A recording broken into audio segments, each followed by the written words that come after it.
అలా కోటేస్తాను. ఓకే.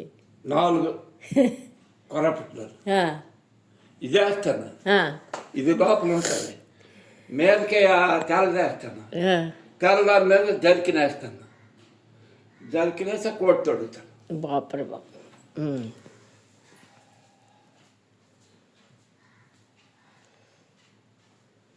అయినా చల్లగా ఉంటుంది అక్కడ.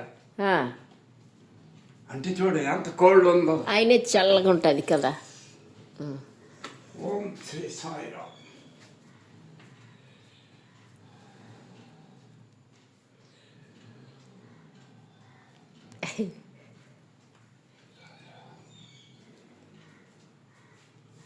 ఓం శ్రీ సాయిరామ్.